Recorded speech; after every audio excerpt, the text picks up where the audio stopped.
हरियाणा के ऊर्जा मंत्री रणजीत सिंह चौटाला ने कहा है कि गर्मियों के अंदर हरियाणा के बिजली उपभोक्ताओं को किसी भी तरीके की दिक्कत नहीं आने दी जाएगी। उपभोक्ताओं को पर्याप्त मात्रा में बिजली आपूर्ति करने के लिए नए सब स्टेशनों का निर्माण एवं सब स्टेशनों की क्षमता में बढ़ोतरी करने के कार्य प्रगति पर है। गांव सदलपुर में 33 केवी सब स्टेशन तथा गांव भोजराज में 132 केवी सब स्टेशन निर्माण करवाया गया है।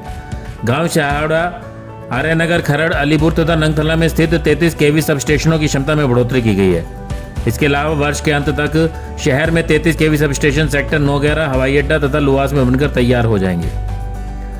चौटाला जिला लोक संपर्क एवं जन परिवार समिति की बैठक की अध्यक्षता करने के बाद लघु सचिवालय परिसर स्थित वीडियो कॉन्फ्रेंस सभागार में मीडिया कर्मियों से बातचीत कर रहे थे। उन्होंने कहा कि 5 अप्रैल को हरियाणा विधानसभा का विशेष सत्र बुलाया गया है, जिसमें राजधानी चंडीगढ़ को लेकर पंजाब सरकार को उचित जवाब दिया जाएगा।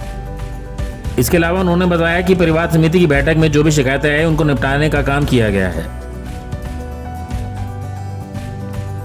आज हमारे डिस्ट्रिक्ट ग्रीवेंसेस कमेटी की मीटिंग थी, जिसमें हमारे ऑनरेबल कमल गुप्ता जी भी मिनिस्टर जो है उन्होंने भी आज ज्वाइन करा। बहुत अच्छा लगा। हमारे जोगीराम जी, बयाना साहब, सतरपाल जी, बाकी सभी ग्रीवेंसेस कमेटी के मेंबर, मैडम DC, SP सब थे। 17 चीज़ एजेंडे पे 14 थी, 3 बाद में ले ली गई। उनमें से 9 केसेस हमने फाइल कर दिए, जिसमें एक औरत थी किरोड़ी गांव की, बतेरी नाम की, जिसके 2 एकड़ का फसल जल गई थी। कई सालों से पेंडिंग केस था। उसे डिसाइड करा कि उसे 60,000 रुपया कंपनसेशन दी दिया जाए, और उसमें जो गवर्नमेंट डिपार्टमेंट दे सकता है उतना, बाकी जो बैलेंस रहेगा वो मैं मेरे डिस्क्रिप्शनरी फंड से दूँगा। ये करके 60,000 दिया गया। एक ग्राम सचिव था, उसे सस्पेंड कर दिया गया। और बाकी जो एक केस था जिसमें फांसी में, एक केस में किसी ने फांसी, उसमें अलग अलग वर्जन था। एक कह रहे हैं जो कंप्लेनेंट थे वो कहते हैं फांसी दे के उसे टांग दिया गया और मार के टांग दिया गया। दूसरा ये था कि उसने अपने आप करी। उसके लिए हमने बाहर के एक SP के जुम्मे लगा दिया। IG साहब डिसाइड करेंगे किसी एक SP को, अदर देन इसार जो होगा वो इंक्वायरी करके अगली बार रिपोर्ट कर देगा।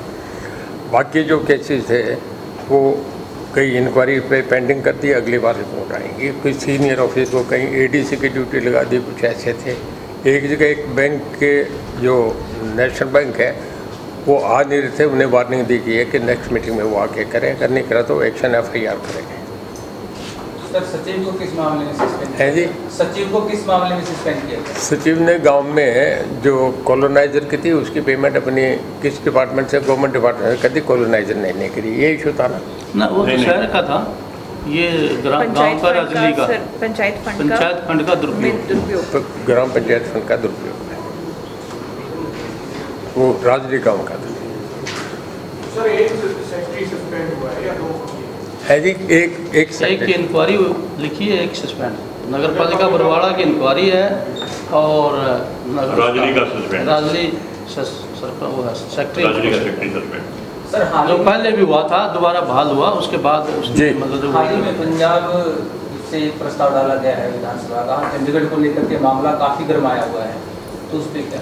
देखिए, जब शाह कमीशन की रिपोर्ट आई थी 1966 में, शाह कमीशन था, मुझे याद है, उसमें चंडीगढ़ हरियाणा को दिया गया था हिंदी स्पीकिंग करके, क्योंकि लैंग्वेज पे सारा डिमार्केशन हुई थी कंट्री की, स्टेट की, और उसमें खरड़ तहसील भी हरियाणा को दी गई थी। उसके बाद जब संत फतेह सिंह और उस वक्त एक पॉलिटिकली माहौल था कि राजीव गांधी उस समझौते से दब गए, तो चंडीगढ़ को ड्यूटी रख लिया गया। हालांकि शाह कमीशन की रिकमेंडेशन में चंडीगढ़ हरियाणा को रिकमेंड किया गया था, और उसके बाद फिर पंजाब ने ये प्रस्ताव कर दिया। पहले कैप्टन अमरिंदर सिंह ने भी एक SYL पे प्रस्ताव कर दिए थे। देखिए, जो आपका कॉन्स्टिट्यूशन है उसमें 3 लिस्ट हैं।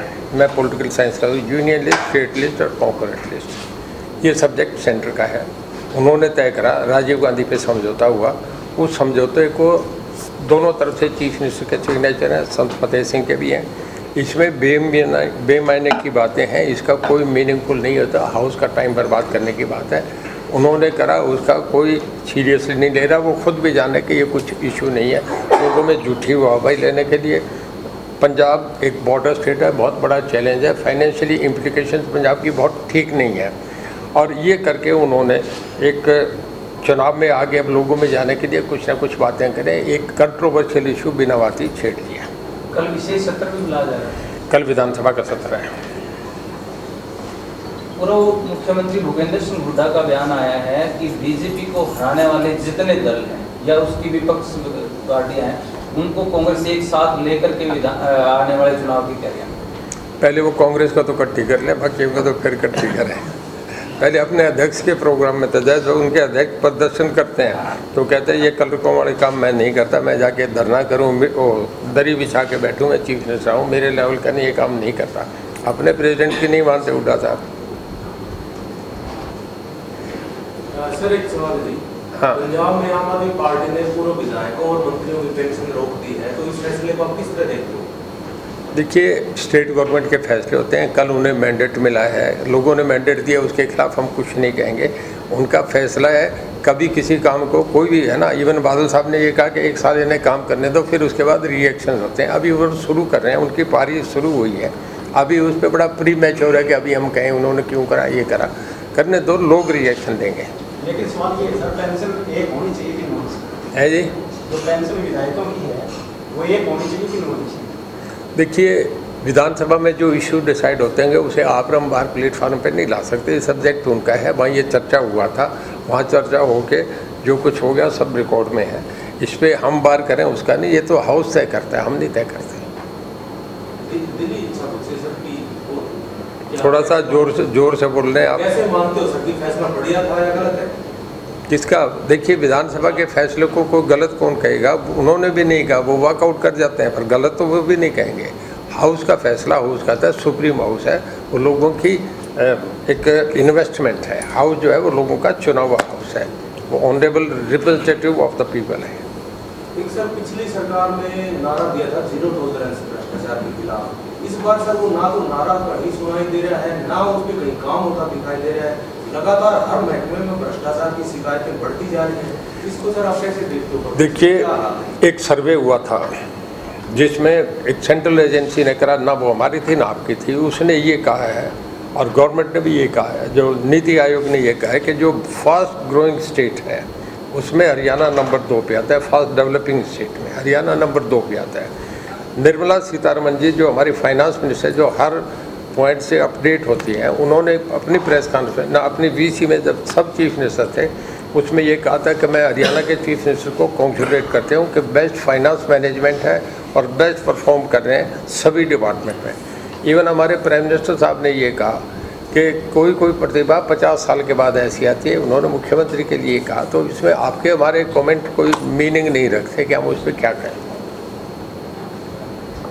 सर, गेहूं कटाई का सीजन चल रहा है और किसानों के सामने सबसे बड़ी चुनौती इसको बचाना, तो बिजली निगम की तरफ से ऐसे क्या प्रबंध किए गए? क्योंकि आज मैंने घटनाएं कई बार हो जाती है, शॉर्ट सर्किट के कारण भी हो जाती है, इस बारे में निगम क्या है? देखिए, अब के हर साल से गर्मी ज़्यादा आई है, ये 15 साल का रिकॉर्ड है, जो मैं नहीं कह रहा, सब जगह हमारे उसमें वेदर वालों ने कहा है। हमारा साउथ से एक अरेंजमेंट होता है कि हम तमिलनाडु और केरला को, जब हमें सर्दियों में हमारी जो पावर कंज्यूम होती है वो 3000-4000 मेगावाट होती है, तो हम अपनी पावर उन्हें दे देते हैं। और जब हमारे जब मई जून का जो सीज़न आता है, जब पीक पे जब टेम्परेचर होता है, तब हम उनसे वापस ले लेते हैं। अब के गर्मी का किसी को ये तो नेचुरल चीज़ है, ये तो वो फेनोमेना था। अब ये 15 दिन पहले आ गए, तो उसके लिए हमारा जो शेड्यूल था उसमें थोड़ी सी दिक्कत आई। पहले 2 दिन हमें थोड़ी सी 1 घंटे 2 घंटे कट लगे, पर अब नॉर्मल है। हमने 706 मेगावाट हमें मिल गई थी सेंट्रल गवर्नमेंट से, जो दादरी हमारा सेकंड प्लांट है उससे। वो हमें ऑनरेबल आर.के. सिंह जो सेंटर में कैबिनेट मिनिस्टर हैं, उन्होंने हमें दे दी थी। मैंने उनसे रिक्वेस्ट की थी, हमारे सीएम साहब ने भी उनसे बात करी थी। अब उसमें कोर्ट का स्टे हो गया, 2-4-5 दिन की बात है, पर हम पे चाहे किसी भी कीमत पे हम पे अपनी है। हमारे 3 यूनिट पानीपत के चल रहे हैं, हमारे दोनों वहाँ के चल रहे हैं, यमुनानगर के, हमारे हिसार में 2 यूनिट मैंने खुद विजिट करा। 1 यूनिट हमारा रोज 600 मेगावाट पावर प्रोड्यूस कर रहा है। इसके बाद सेकंड में एक रोटर जो होता है वो चाइनीज़ है, क्योंकि पहले के हुड्डा साहब के वक्त के लगे चाइनीज़ इशू तो अब आया। वो रोटर चाइना में पड़ा है, लॉकडाउन लगा हुआ है, पैक करा हुआ है, जैसे उठ जाएगा सेकंड डे हमारा वो चल जाएगा। आज के दिन हमारे पे पावर क्वेश्चन, चाहे हमें कितनी महंगी भी लेनी पड़े, हम लोगों को गर्मी में नहीं तकलीफ आने देंगे। सर, क्वेश्चन ये था कि जो किसानों की फसलें आज है तैयार, वहाँ पर कई बार शॉर्ट सर्किट के कारण आगजनी हो जाती है, बहुत सारी जगह ऐसे हैं जहाँ तारे जो है ठीक नहीं है, अगर ऐसे भगवान ना अगर ऐसा हो जाता है तो उसमें विभाग की क्या तैयारी है? देखिए, हर साल आज का नहीं सदा से एक रेगुलर फीचर है कि जब फसल पीपे तक बारूद है तो हम 1 महीना दिन में लाइटें बंद करते हैं। किसान भी इस बात को समझते हैं, वो कोऑपरेट करते हैं, कभी इस मामले पे कभी प्रोटेस्ट नहीं होते, सदा से चला आ रहा है। ये हम करते हैं कि जैसे जहाँ जहाँ फसल कटती जाएगी उसको फिर हम ऑन करते जाएंगे। हमारे इस चीज़ को सबको रोज़ मैं भी चेक करता हूँ कि भाई साथ के साथ ऑन कर दो, और उसके बाद भी अगर कहीं कुछ ऐसी वारदात होगी तो फिर गवर्नमेंट को, हमारे मैडम डीसी बैठे हैं, जहाँ भी इस तरीके की बात होगी हमारी एजेंसीज हैं, गवर्नमेंट के ऑफिसर्स हैं, वो करेंगे। हम उस पर टाइमली उस पर गवर्नमेंट सोचेगी। जहाँ हम पहले करते हैं कंपन, जो नेचुरल डिजास्टर होता है उसके खिलाफ सदा सरकार देती रही है। ब्यूरो रिपोर्ट, नई ताज़ा न्यूज़, हिसार। लेटेस्ट वीडियोस के लिए सब्सक्राइब करें हमारा चैनल नई ताज़ा न्यूज़ और दबाएं बेल आइकॉन ताकि आप मिस ना करें कोई भी अपडेट।